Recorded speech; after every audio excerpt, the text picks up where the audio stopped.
Okay, so right now I'm gonna do the mod to an MXL 990. I'm gonna be changing out the capsule on it.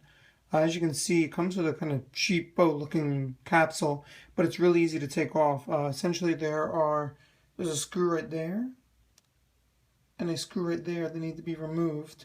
And then after that, the capsule will pop right out. At which point you need to get a flathead screwdriver, put it in there, and unscrew that screw. At which point it'll completely come off of the mic body. The next step is to remove these two little screws in there, and we will be able to then mount the new capsule. Okay, the piece has been unscrewed, and as you can see, you have two wires in there. I'm not going to actually cut them. Okay, so I have unscrewed the other bracket that was in here, and I put in one of the ones that came with the new capsule. It's screwed in. I had to pull the screw off of the other base, the one that looked like this. It was right there. That's out now, and I screwed it onto the Mike's original dome saddle or whatever you call it, and go to the next step. All right, standing up the capsule like so. Let me get a little more light in there. Standing up the capsule like so. You get the screws into these little holes right there, and that is how the capsule is actually going to be standing inside of the actual microphone body. Okay, I have the saddle screwed back on both sides.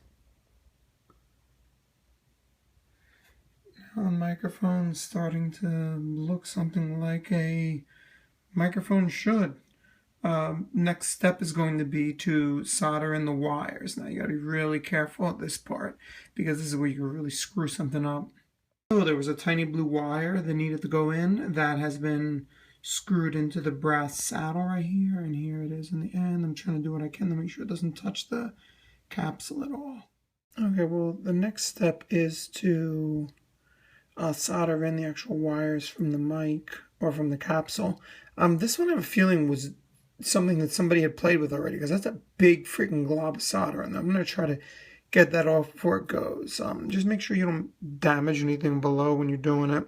You don't want to melt the board or melt together something that's not supposed to be connected. Okay, it's soldered in. So now what I just did was turned the whole entire thing upside down, put the head basket down, and screwed the things in from the bottom. And we're pretty close to getting this bad boy up and running. So I took it upon myself to give it a nice little paint job, just some stuff that I picked up at Lowe's, so nothing special.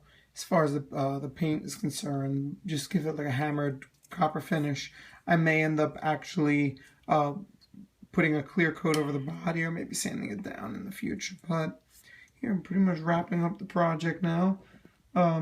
It really wasn't difficult. As I mentioned earlier, I have never done this project before, and it took me probably a total of 20 minutes working on this thing. Now I'm going to go test to see if the thing actually has any sound coming out of it.